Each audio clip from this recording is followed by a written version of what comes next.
Ang lahat ng masunurin, pumalakpak at magsabing, Praise the Lord. Hallelujah. Tingnan mo nga kung nakangiti yung kinamayan mo. Kung hindi nakangiti, ibig sabihin nakasimangot. Dalawa lang yan. Amen. So makikita mo ang joy, ang Espiritu ng Lord kapag masaya ang tao. Wala yang problema. Amen. At yan ay may peace. Peace 1 at peace 2, doon siya nakatira. Amen. At yan ay nag-fishing. So anyway, let us be serious with the Word of God. Tingnan natin ang ating theme ngayon. It is about the fruit that you have. Tingnan mo nga yung katabi mo, sabi mo, kitang-kita ko prutas sa buhay mo. Amen. Kaya kung malungkot, ang prutas nun hindi pa hinog. Amen. Nag-aantay pa. Pero kung makikita mong masaya, kalabitin mo, pwede bang papitas ng iyong bunga?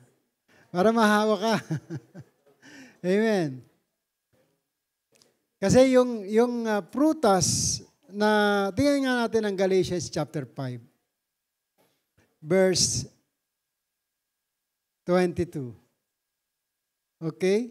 What fruit are we need to study and what kind of fruit that we need in order for us na makita tayo bilang isang Kristiyanong namumunga at nabubuhay sa salita ng Diyos.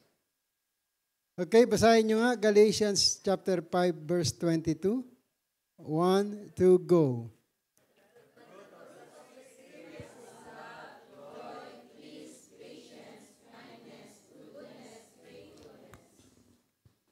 And verse 23.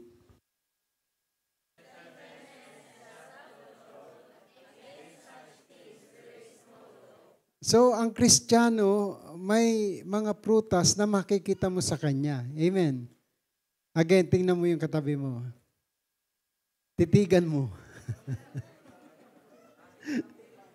Anong bunga nakita mo? Bungang araw? Kung nakangiti, ibig sabihin, aba, maraming ibig sabihin ng ngiti. Amen. Ang unang ngiti, aba, in love ito. Tingnan mo nga uli. In love kay Jesus. Kayo naman, masyado kayong Kapag ikaw may Word of God, in love ka kay Jesus. Amen? So, yung love of the Father is with Him. At makikita natin pag yan ay may love, alam mo na, masaya yan. There is also joy. Amen? Patong-patong na yan. There is also gentleness, goodness, faithfulness, self-control, pati na yung patience, makikita mo. Galit na sa'yo, pero nakangiti pa rin. Amen? That is the fruit that a Christian must have. Amen? So, kung may nagagalit, okay lang yan. Basta wag lang lulubugan ng araw. Amen? Kasi may napapanood tayo, mga pa ng gobyerno, nagagalit Christian din. Pero hindi naman nilubugan ng araw. Kasi lubog na yung araw during that time. Amen. Huwag tayong pagpo-focus sa mga tao kasi kapag may nakita kang kasiraan sa isang tao at doon ka nakapokus, maaaring malaglag ka rin. Yung bunga mo ay mawala. Amen? Kaya tandaan natin, ang bunga ay nanggagaling sa sustansya ng puno.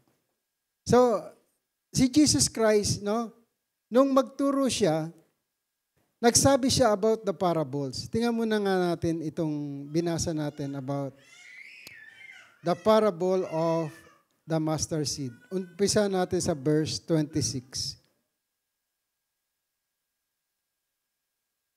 Mark chapter 4, verse 26.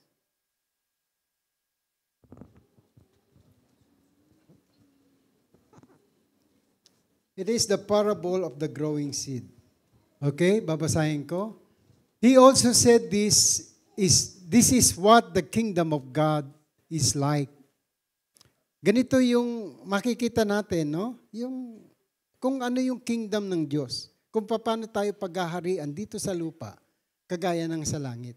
So sabi niya, the kingdom of God is like a man scattered seed on the ground, no? Nagsaboy siya ng mga seed sa ground.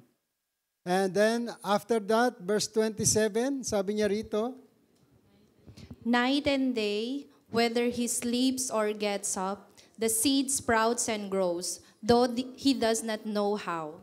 So, ang nakakaalam lang ng mga hinagis niya, no, is the farmer. Pero yung nagtatrabaho dito sa lupa, no, it is he who is he is spread into the ground. Tayo yung mga ground at ang seed niya, no, depende kung saang ground ito babagsak. Amen. Amen. Sabi mo, I am a good soil. Sabi, tingnan mo yung katabi mo. Sabi mo, inggit ako sa iyo, matabang lupa ka. May prutas ka na eh. Hoy, wag mo sabihin mataba siya, matabang lupa. Kasi masaya, masagana. Amen? May love siya, may joy siya, may peace siya, no? At lahat ng makikita mo bilang isang anak ng Diyos nasa kanya. Amen? So, yung pag-spread ng Word of God sa atin, iba-iba tayo eh. Amen? Merong dinidilig pa lang, merong binubungkal pa lang, no? At yung iba, matigas ang lupa, kaya hindi agad tumutubo, nagpe-penetrate yung seed. Pero ang seed na yan ay patay. Patay na. Magkakaroon lang na yun ng buhay kapag tinanggap natin ng buong puso at buong kaluluwa. Amen? Tayo yung ground. Kaya nga, sabi ng Genesis, from Genesis chapter 3, no? From dust we are. Kasi doon tayo hinubog ng Diyos. Tingnan mo nga yung Genesis 2:7 para makita nyo kung paano ka hinubog ng Diyos. Okay? Genesis 2:7, basahin nyo nga. Want to go? The Lord God formed the man from the dust of the ground and breathed into his nostrils the breath of life, and the man became a living being. So, naging living being ka, naging living soul ka because of the breath of God. That is, the breath that cometh mismo sa bibig ng Diyos, sa nostril mo, inilagay. Eh dahil because of the sin of the first Adam, nawala na yang breath na yan, namatay ang tao. Bakit? Kasi sinumpa sila ng Diyos. Ang sumpa ng Diyos before na magkasala ang tao. Okay? Tandaan natin, no? Before na magkasala ka, nasumpa na ang tao. Look what God said in Genesis 2:17. Okay, basahin nyo. 17. But you must not eat from the tree of the knowledge of God and evil, for when you eat of it, you will surely die. You will surely die. Buhay pa si Adan nung sinabi ito ng Diyos. But because of their weakness, ginawa ni Adan, sumuway siya sa utos ng Diyos, kaya nagkaroon ng death. Nawala yung life na binigay ng Diyos sa tao. Sabihin mo sa katabi mo, may good news naman eh. After 8 days, muli hiningahan ng Diyos ang mga tao. After 8 days, no, nang namatay si Jesus Christ, tingnan mo, John chapter 20 verse 21. After 8 days yan, nagpakita uli si Jesus Christ sa kanyang mga disciple. And then, John chapter 20 verse 21. Ano sinabi noon? Again, Jesus said, "Peace be with you. As the Father has sent me, I am sending you." So, yung peace is the fruit of the Holy Spirit. One of the fruit of the Holy Spirit na binasa natin, Galatians chapter 5, verse 22, is peace. Kaya kapag ikaw umiibig, masaya ka at may kapayapaan ka. Tingnan mo nga uli ang katabi mo. Payapa ba? Mag-ingat lang kayo sa tahimik kasi delikado. Amen. Tingnan mo kung masaya siyang payapa. Yun. Harmless yan. Hindi yan harmful. Amen. So, yan ang gusto ng Lord. Magkaroon tayo ng peace kahit na ang mundo ay magulo.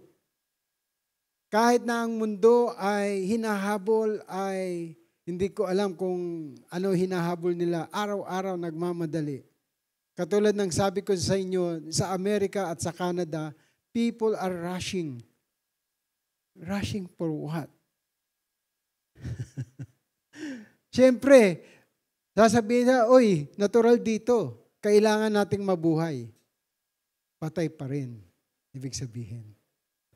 Because the Christian must know that life has no longer death. Kasi nabuhay ka na eh. You become born again. Tinanggap mo na. Ano tinanggap mo? Verse 22 nito. John chapter 20 verse 22. Ano sabi ni Jesus? Sabi ng Bible? And with that, he breathed on them and said, "Receive the Holy Spirit." Ano meron sa inyo ngayon?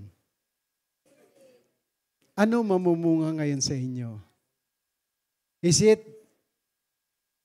the works of the flesh or the fruit of the Holy Spirit? Yan dapat ang meron tayo. Amen?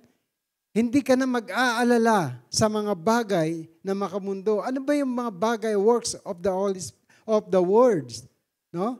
Tingnan natin. Very obvious in Galatians chapter 5, verse 19 hanggang 21. Gusto kong paulit-ulitin sa inyo to so that you will be warned. Katulad ng ginawa ni Paul during his time.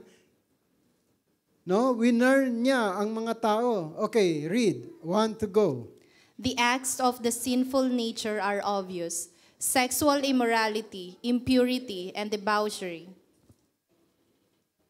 idolatry and witchcraft, hatred, discord, jealousy, fits of rage, selfish ambition, dissensions, factions, and envy, drunkenness, orgies, and the like. I warn you, as I did before, that those who live like this will not inherit the kingdom of God. Paano mo ma-inherit ang kaharian ng Diyos dito pa lamang sa lupa if you are not warned about this? You cannot inherit the kingdom of God here on earth as it is in heaven if you do one of these. Sabihin mo sa katabi mo, forgive me. Hindi na ako galit sa iyo.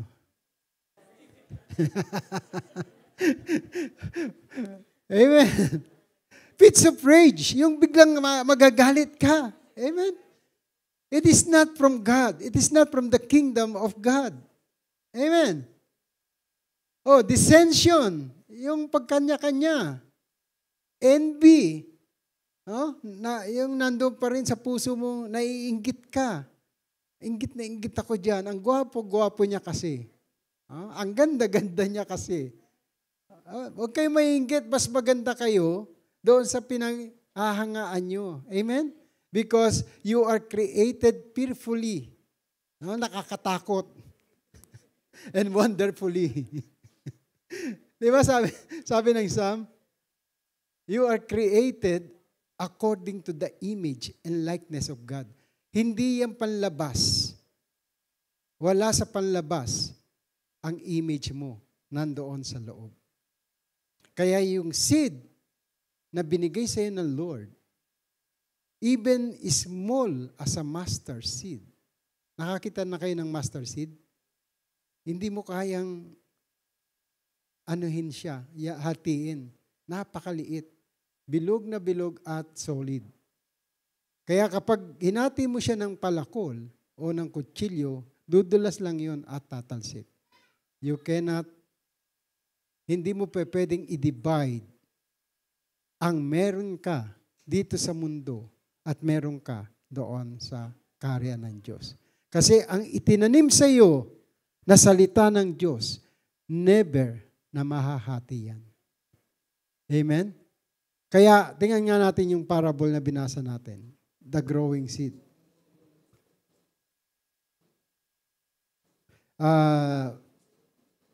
Verse 30. Okay?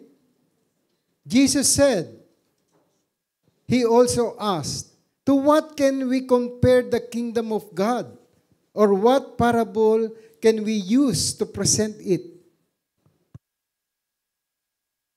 Sa paano natin ikukumpara ang paghahari ng Diyos dito sa lupa at paghahari ng lupa ng mga nasa mundo sa atin.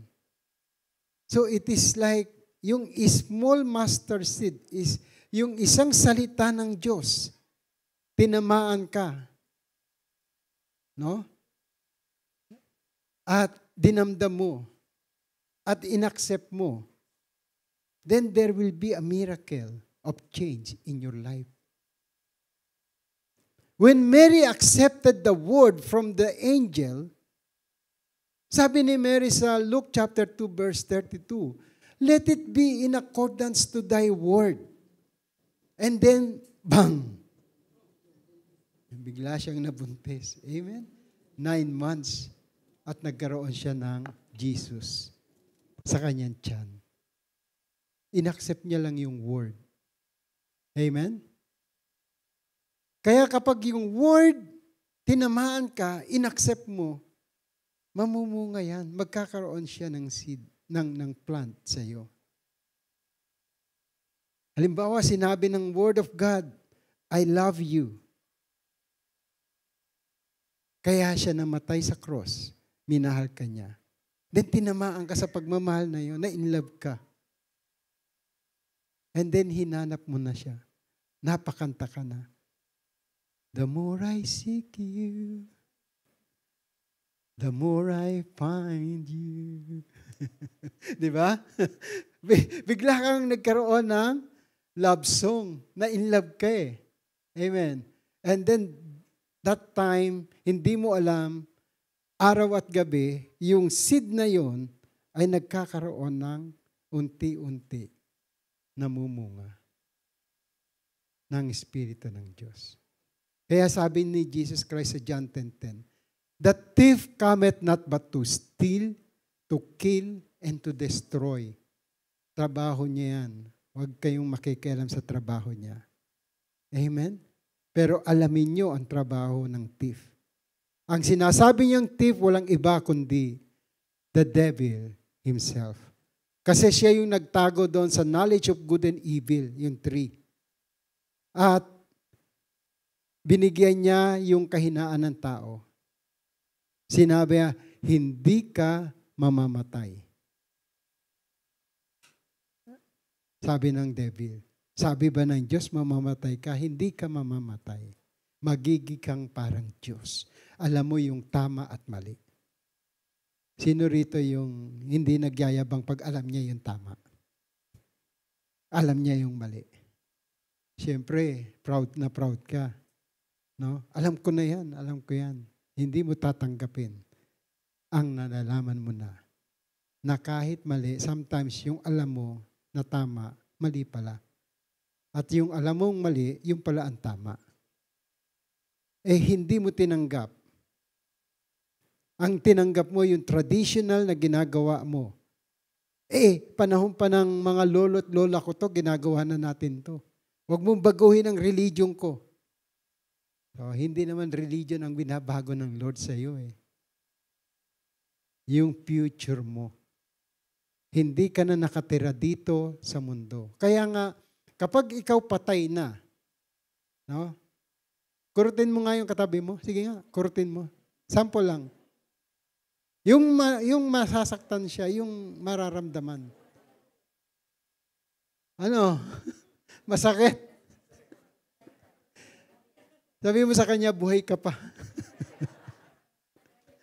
Kasi ang taong patay na, tandaan natin to, ang taong patay, duraan mo yan, pagsabihan mo yan ng kung ano-anong masama, tatawanan ka lang yan. Bakit? Patay na siya eh. Hindi yan gagalaw. Kahit sipa-sipain mo yan.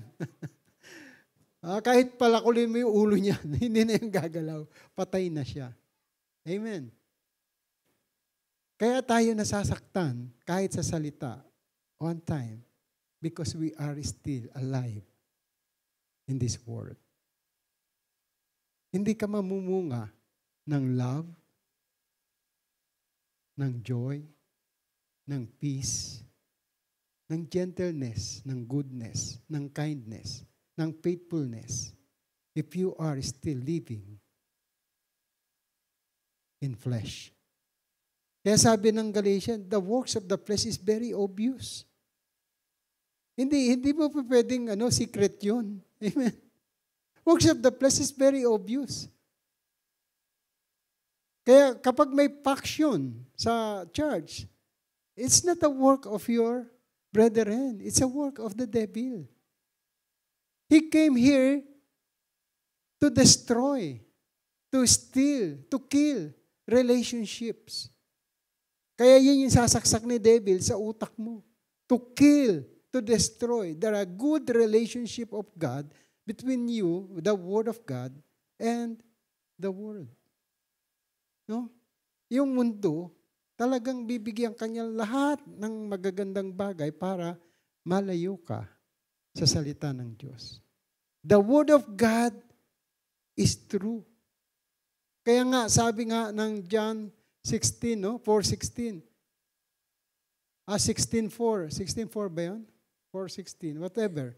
So, sabi roon, I am the way. Sabi ni Jesus Christ, I am the truth. I am the life.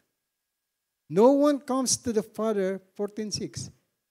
No one comes to the Father except through me. Hindi ka makakaparoon sa Ama, sa paghahari ng Ama, hindi sa pamamagitan ng ating Panginoong Jesus. Except through me, sabi niya. So kapag meron ka pang Diyos na iba rito sa mundo na ito, you have to ask now, sino ba ang Lord ko? Sino ang mamumunga sa flesh na yan?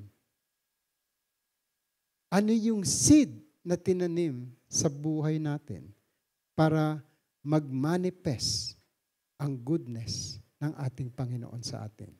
You have to ask. No? Habang nagbabasa ka araw-araw ng salita ng Diyos, huwag mong tigilan. Lord, gusto ko hanapin ka. Gusto ko makita ka. Gusto ko maranasan ka. Dito pa lamang sa lupa. Hanggang sa pag magharap tayo face to face. Ibig sabihin, wala na yung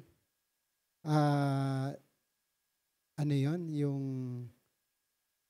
directive ng mundo na kung wala kang vaccine, hindi ka pwedeng makipagkita sa iyong kamag-anak. Amen? Kung wala kang ganito, o yung COVID na nilagay sa utak natin lahat ng devil, yung fear ng demonyo na nilagay sa utak natin, pinaghiwa-hiwalay ang mga magkaka-close. Amen? Hindi na mangyayari yun. Sabi mo sa katabi mo, hindi na mangyayari yun. Hindi na ako pwedeng lokohin ng devil. Amen? Hindi tayo lumalaban sa mga flesh. We are fighting against principalities, against the ruler of this world. It is Satan who is behind everything na nangyayari sa mundo. the wars, the humors of wars, the famines, pestilence, no? Everything was written by Jesus Christ. It was already written, not by Jesus Christ, but by the witness of our Lord Jesus Christ when He prophesied about this. Kaya yung tinapos niya sa cross, nandito ka, inuumpisa mo pa lang na pag-aralan. Para yung life after death, maranasan natin dito pa lamang sa lupa. Nakuha nyo? Kaya nga, wherever you go, kahit ka mag-travel, no? Sa 7 continent, pare-parehas na lang. Sabi ko, sa Amerika, sa Canada, ang nakita ko, yung parang BGC. Mas maganda pa yung nasa Makati at nasa Taguig. Ay, umuwi na lang tayo ng Pilipinas. Kung gusto yung magmamasyal ng mga, yun din ang makikita nyo. Sanay na kayo dito sa Dubai. Everything is seen, no? Ang mga nasa Amerika, nag-dream sila makarating ng Dubai. Sabi mo sa katabi mo, mas mapalad ka sa mga Amerikano. You are more blessed than the British.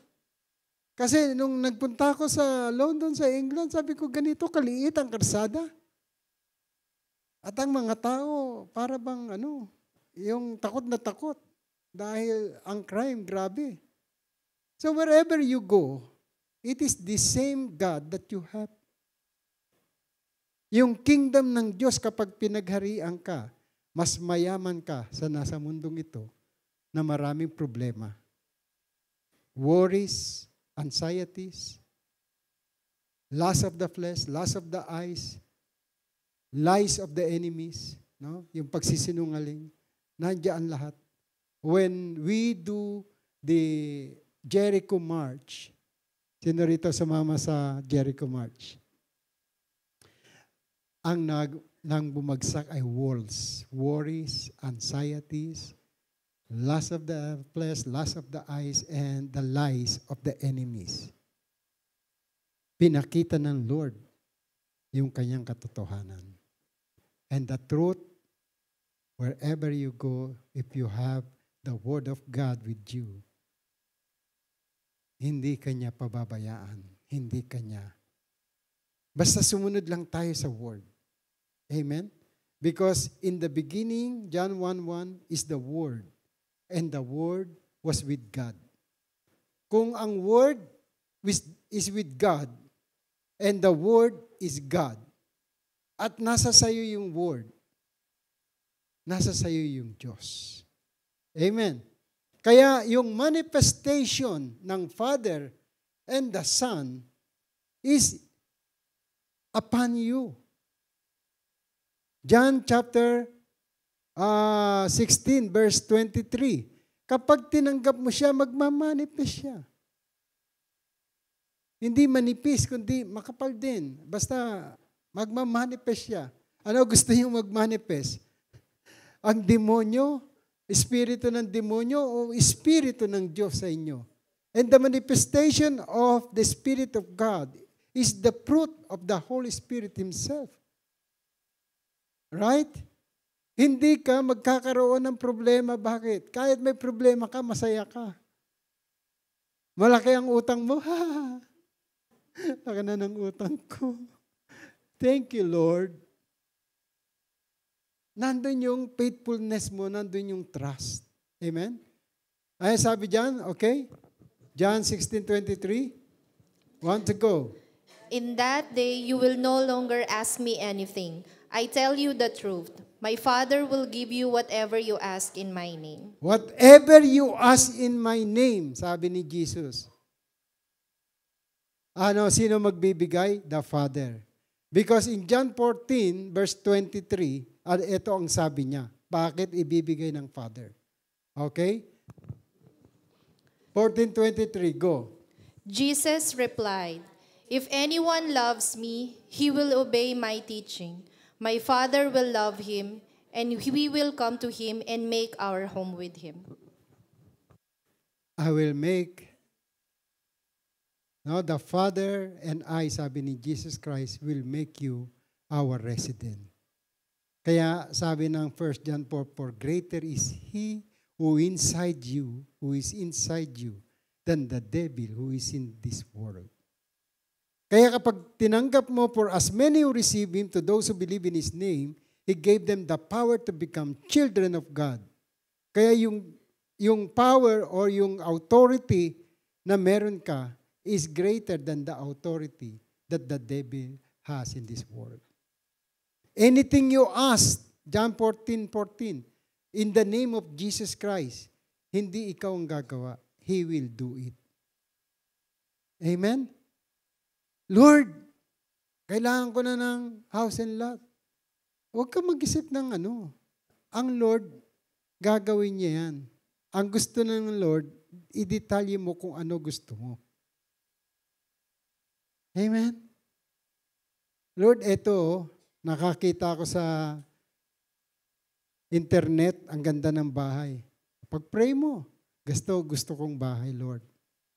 No? Yung mansion. Parang yung bahay sa Malacanang. Ganito gusto ko, Lord. No? Pag-pray mo. To man it is impossible, but to those with the Spirit of God, nothing is impossible. Amen? Yung ang masasama, nakakapag-dream ng magaganda, no? Mga yate, tapos binibigay sa kanila. Masasama yun, ha? Binibigyan sila ng knowledge ng demonyo. Ganito, magpogo ka. Popogi ka. Amen. Yan ang mga offer ng demonyo Yung dito sa mundo, kapag kinagat mo, katulad ng pagkagat ni Adan, ni Eva, doon sa prutas na namumunga ng karunungan ng tama at mali, ganun din ang kamatayan na ihahatol sa iyo ng Diyos. The more fruit of the knowledge of good and evil, the more poison you are eating into your flesh. Ask wisdom. Tingnan nyo yung tree sa gitna ng paraiso. Dalawa yan You have the choice. Sa Genesis chapter 2, verse 9. Pakita mo nga yun. Genesis 2:9. Memorize niyo yung Bible dapat. Ha?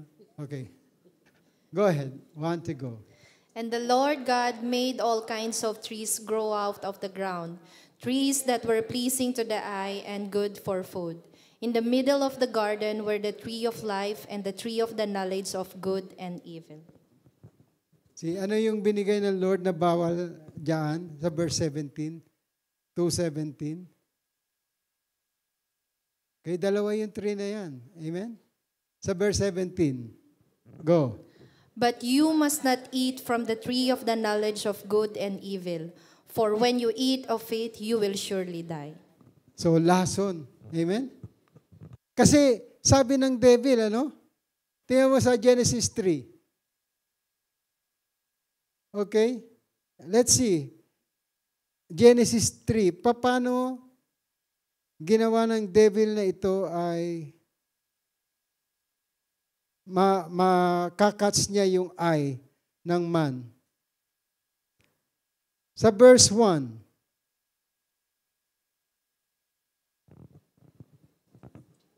Now the serpent was more crafty than any of the wild animals the Lord God had made. He said to the woman, "Did God really say, you must not eat from any of tree in the garden?" Oh, di ba? Sinabi niya lang, sinabi ba ng Diyos mo na lahat ng tree lahat ng prutas dito sa garden ay hindi mo pwedeng kainin? Sinabi ng Lord, wag mong kakainin, mamamatay ka. Kaya tinanong niya yung woman. And ano yung sagot, response ng woman? Verse 2. Go ahead. Want to go? The woman said to the serpent, "We may eat fruit from the trees in the garden." Verse 3. But God did say, "You must not eat fruit from the tree that is in the middle of the garden, and you must not touch it, or you will die." Oh, wala namang sinabi ang Lord na huwag mong ipuin eh. Di ba? Do not eat. Ibig sabihin, sinabi siguro ni Adan kay Eva, huwag mong hihipuin yan. Pero ang sabi ng Lord, huwag mong kakainin yan. Dinagdagan. Uso na palang Comelec noon. Dagdag bawas. Sorry, Comelec. Narinig ko lang po yun. Okay. Anyway, nung sinabi ng devil, yung sinabi ng word of God, the same hindi siya nagbago ng word. Kung ano yung word, kaya tandaan nyo ito, hindi lahat ng word of God makabubuti sa inyo.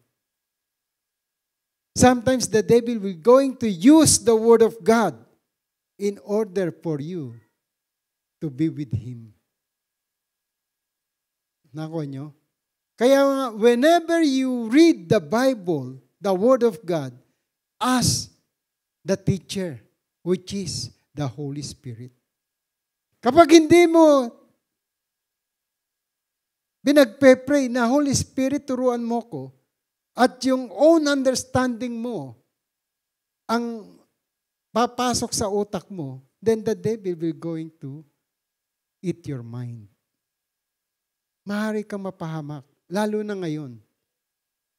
No, may mga nagpapalayas ng demonyo sa pangalan ni Jesus. Pero katakot-takot na mga santo ang nasa paligid niya. Be careful. They are going to use the name of Jesus in order for them to collect money for themselves, not for the glory of God. Amen? Kaya be careful about the Word of God. Tingnan nyo ang Matthew chapter 4, verse 4, verse 3. Matthew chapter 4, verse 3. Ano sabi ng devil? The same, ha? Okay, 1 to go. The tempter came to him and said, "If you are the Son of God, tell these stones to become bread." Sabi ng Matthew chapter 1 verse 12, "For as many who receive him, to those who believe in his name, he gave them the right to become children of God."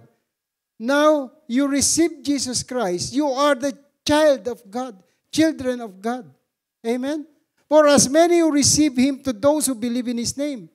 Kaya yung John chapter 20 verse 21, he breathed on them, verse 22, he breathed on them and he said, "Receive the Holy Spirit." Sino na ngayon ang nananahan sa iyo? Yung Word of God na meron ka, you receive it, therefore, you are the children of God. Tapos maririnig mo ito kay tingnan mo ulit yung kay Mark chapter 1 chapter 3 verse 3. 4:3. Tama ba? 4:3. Okay, kanina. Mark 4:3. Ano sabi riyan ng devil? Listen. Oh, wait. Hindi yan. Yung pinakita ko kanina. Matthew chapter 4, verse 3. Sorry. Okay, ano sabi ng tempter dyan? The tempter came to him and said, "If you are the Son of God, tell these stones to become bread." So, Word of God. Bakit? Narinig ng devil sa air nung si Jesus Christ ay binaptize.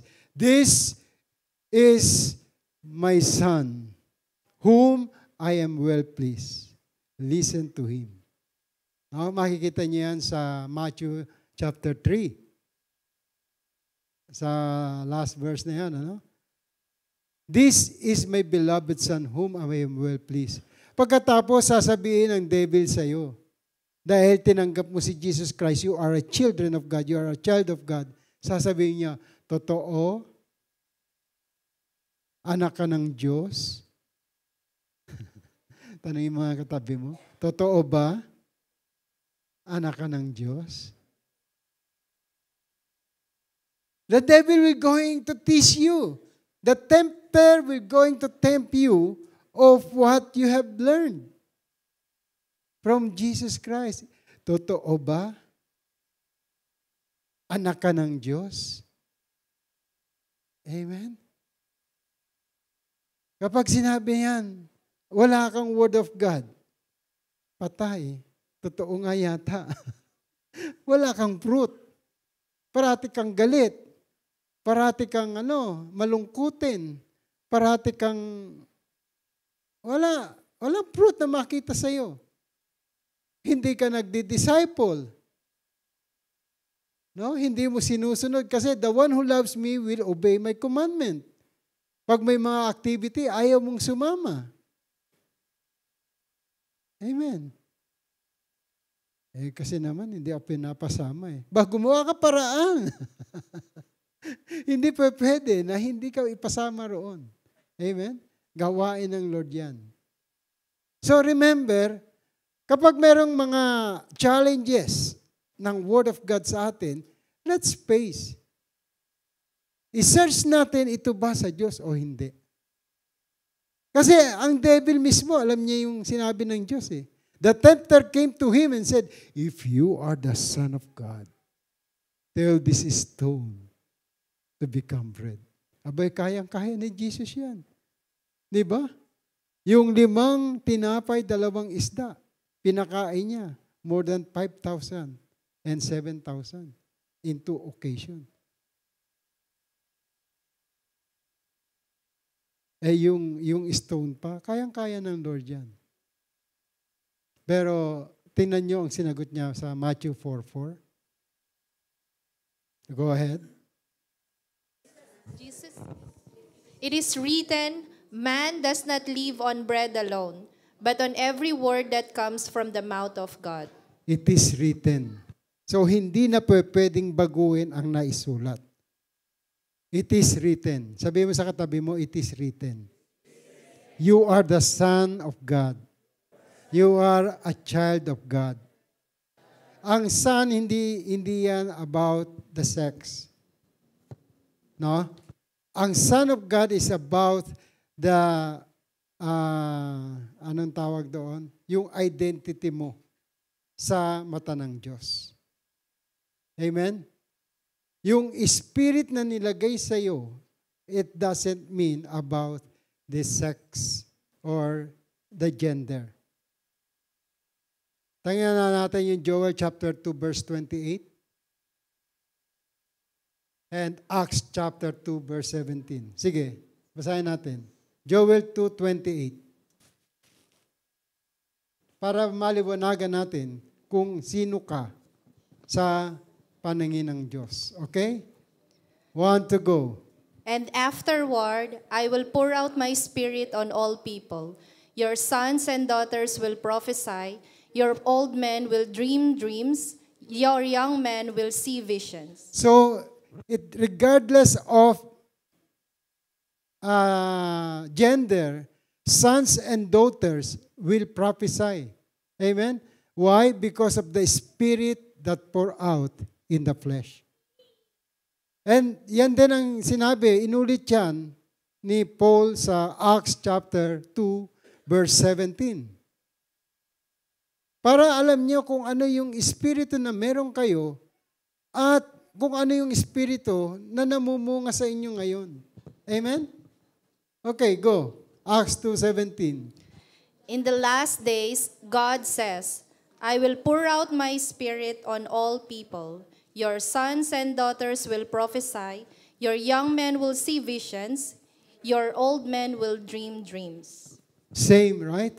Because the word of God will never change. It is the same yesterday, today, and forevermore. Sabi sa Hebrews. Kaya yung word of God, kapag meron kang word of God, the word of God is true. Kaya sabi ni Jesus Christ, I am the way. Ano sabi ni David? Your word is a lamp unto my feet and a light unto my path. Or baliktad. Psalm 127 ba yun? Ha? Sino nakakaalam? Okay, 119 o 108. Basahin nyo nga. Kasi memorization ng mga nasa media natin eh. Okay? Ano sabi ni David? Your word is a lamp to my feet and a light for my path. Kaya hindi ka maglalakad sa dilim. Amen? Yung pinako doon sa krus, no, yung dalawang paa na yan na pinako, it's a flesh. Pero nung bumalik si Jesus Christ at naglakad dito, that is the light. Yan yung ilaw. At ang ilaw, walang iba kundi ang salita. In the beginning was the Word, and the Word was with God, and the Word was God. Kaya pag may nakikita kayong karatula, going to Ajman, going to, hindi ka maliligaw kapag may karatula, may Word. Pero kapag wala na yung Word na yon, aba, kamot ulo na ang driver. Saan na tayo? Ano gagawin? Google. AI. Nililigaw ka naman ni Google kasi hindi mo kabisado ang daan. Hindi mo pinag-aralan bago ka magpunta. Katulad kanina, naligaw ako. Kaya pasensyaan niyo na ako dahil yun talaga ang nature ko. Sa road, hindi ako nagmamapping. Pero kapag ikaw ay merong map, no? Sabi ni David, your word is a lamp to my feet and a light to my path. Kaya sabi ni Jesus Christ, I am the way, the truth, and the life. Paniwalaan natin ang kanyang salita. Amen. Kaya siya nagsalita sa parable, no? About the seed, that when you sown in the ground, even though it is the smallest of all, the seed in the ground, verse 32, when it is sown, it will grow up, becomes the greatest of all garden plants, and grow large branch, so that the wild birds can nest in its side. Kaya yung katabi mo, huwag mong maliitin. Amen? Nakikita mo ngayon, ganyan yan. Bukas, ganyan pa rin yan. Sa susunod na araw, aba, may pagbabago naman kayo naman. Oh. So, ang tao, hindi mo titingnan sa kanyang panlabas. Makikita mo yan.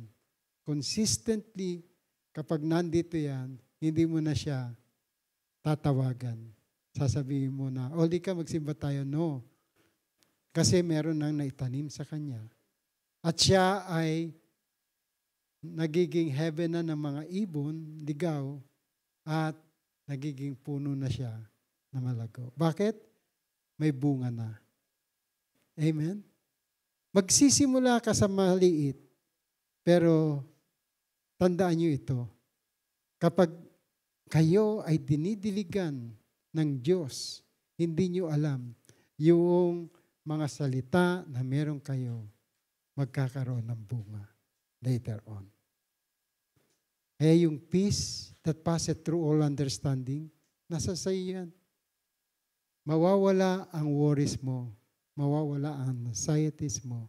Lahat ng sakit at karamdaman, hindi dadapo sa'yo.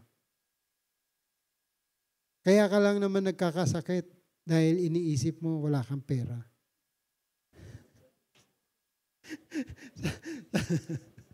Sabi ko nga kay naku, namamanhid tong kamay ko. Kay Sister Jessica, namamanhid yung kamay ko. Pati kay Pastora, hindi makahipo itong kamay ko, parang walang pakiramdam. Sabi niya, wala ka sigurong pera. Paano mo nalaman? Walang mahipo eh. So hindi, no. The truth, kapag ang iniisip mo ay pagmamahal sa Lord, wala ka nang mararamdaman dito sa mundo. May pera ka o wala. No? Just ask anything, sabi ni Jesus Christ. Ask anything in my name, I will do it. May magbibigay sa iyo.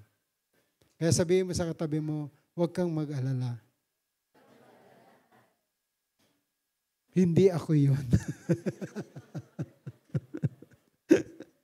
May magbibigay sa iyo. Ang Lord. Amen. Amen.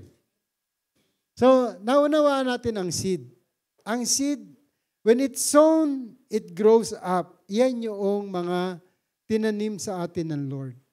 Kapag meron kang daily devotion, no? Yung daily devotion, kapag mineditate mo day and night, sabi ng Joshua 1:8, tingnan nga natin yung Joshua, yung ano niyang Lord kay Joshua. Sa Joshua 1:8, sinabi niyang Lord, do not depart it from your lips. Okay, basahin niyo.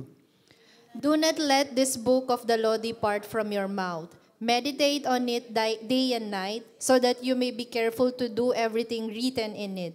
Then you will be prosperous and successful.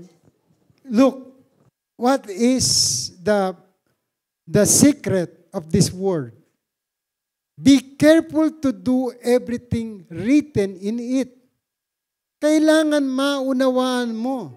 Sabi niya, meditate on it day and night so that you may be careful to do everything written in it. Kapag hindi mo naunawaan, wala kang magagawa.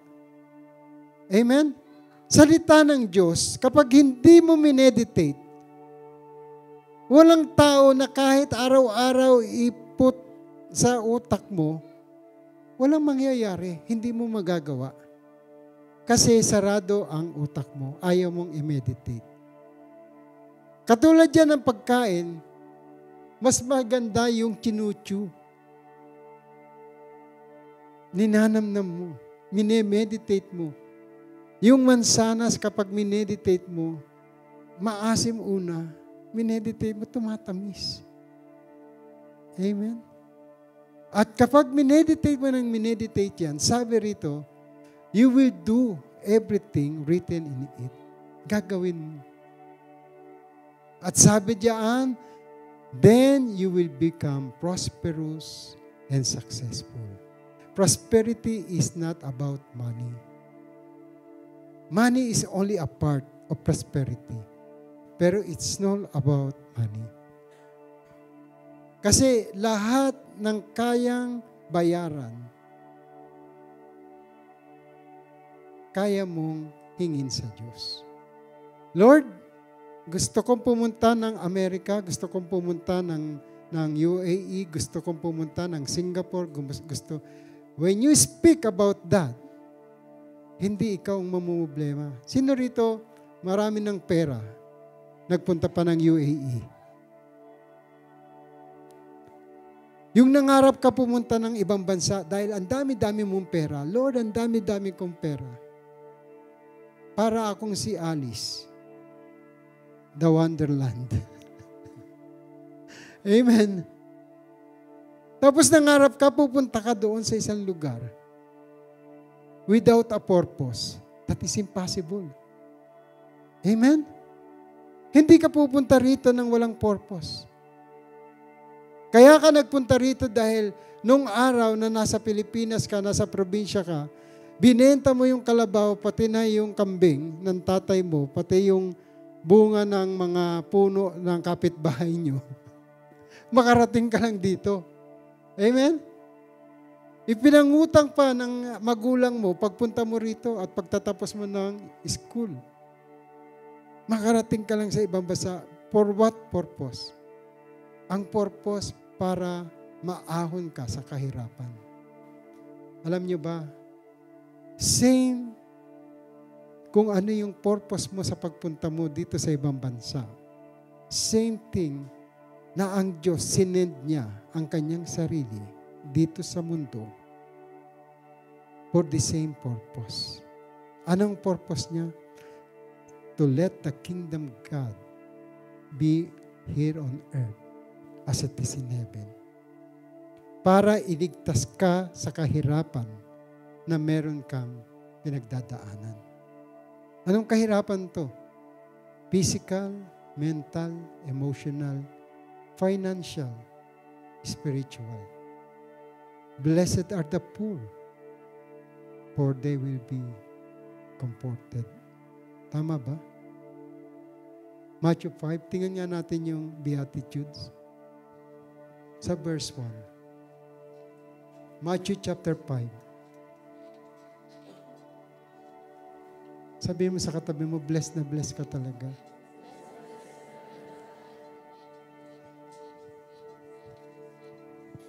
Verse 2, Matthew 5:2. And sabi diyan, and he began to teach them, saying, verse 3, blessed are the poor in spirit, for theirs is the kingdom of God. Kaya, poor ka sa spirit, binigay ng Lord ang espiritu niya, the word that became flesh sa iyo. Tinanggap mo yung word. You are blessed before you receive. Blessed are the poor. Kasi pag sinabi mong blessed, ibig sabihin, it is past tense. Hindi ka manghihingi ng blessing. Lord, i-bless mo ko, i-bless mo ko. Hindi, blessed ka na. Blessed are the poor in spirit, for theirs is the kingdom of God. Ang paghahari ng Diyos ay nasa sayo. And the fruit of the kingdom of the Spirit of God is been given unto you. Kaya unang yung sinabi, peace be with you. The Father has sent me, so I sent you. So whenever you go, sasabihin mo sa mga tao, peace be with you. Amen? Because the Spirit of peace that passeth through all understanding will acknowledge the presence of God inside you. Amen? Kapag ikaw may dala-dala ng kapayapaan ng Lord, ang buong community magkakaroon ng kapayapaan. So remember, my brothers and sisters, the fruit that we must have is the Spirit Himself that will manifest outside us. Hindi na yung espiritu ng mundo, hindi na yung espiritu na binibigay at ino-offer ng mundo. Be what God wants you to be. Crucify the flesh and let the Spirit of God lead you to the perfect life He wants us to be. That's why the fruit that you must have, that I must have, is the fruit that will last forever. Hindi ito lalagyan ng tanga or anuman, because the Word of God inside you is greater than the devil who is in this world. So this afternoon, before we close this topic about the fruits that will manifest unto us, tatawagin ko kayo, magpe-pray tayo dito, so that the Spirit of God to the Father, gamitin tayo for the harvest. The harvest is plentiful. Makikita natin, andyan na yung harvest. Because the Lord will going to come anytime. Ano sabi diyan sa binasa natin, Acts chapter 2 verse 17? This is the last day. Hindi mo alam kung kailan tayo gigirahin ng China. Nobody knows. Hindi mo alam kung kailan ang Russia pupunta na rin diyan sa Philippine West Sea. You don't know. Ang gera ngayon, pindutan na lang ng computer. Para kang naglalaro. Kaya ang devil, pinepare na yung mga bata long time ago sa mga games na yan because that is the weapon that the devil is going to use for each and every one of us. Sino rito yung naubos ang oras, panahon at pera sa gaming, na pinayaman niyo ang devil? So, tonight, this afternoon, I want you to realize that among the billion peoples, isa ka sa tinawag ng Diyos in the last days. Sabi niya rito, Acts chapter 2 verse 17,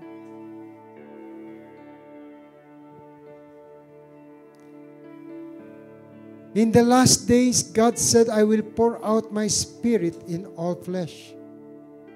Lagay mo sa King James Version. In all flesh. Ayan.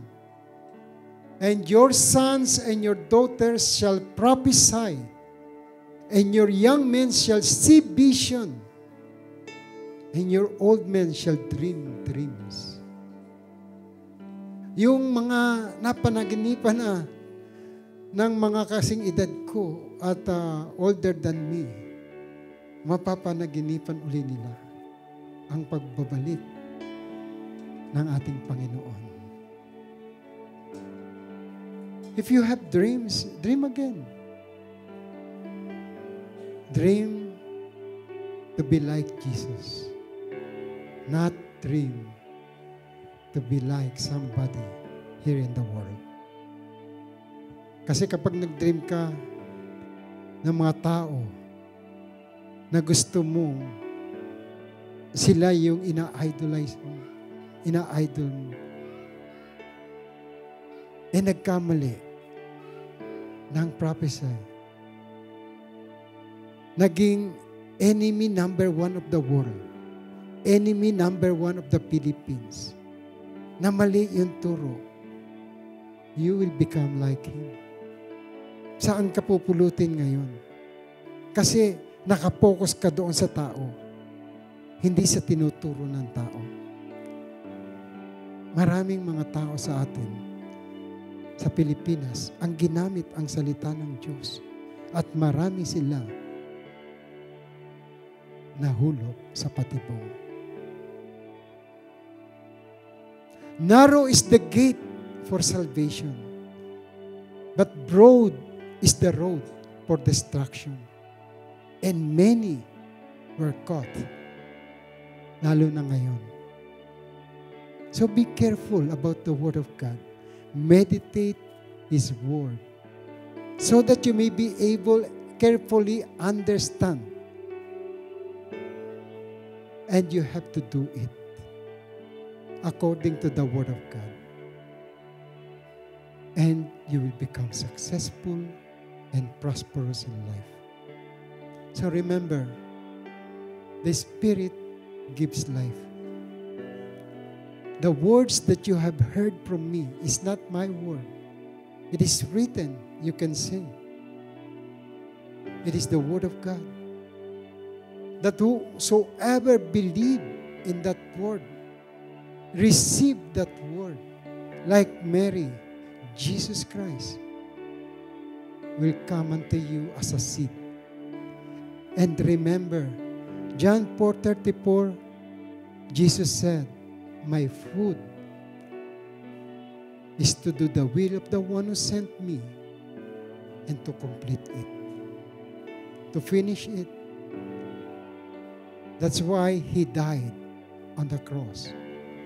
For us who is alive right now will sprout like a small mustard seed. Marami ang mabibigyan pa ng pag-asa sa mundong ito. Let us all stand.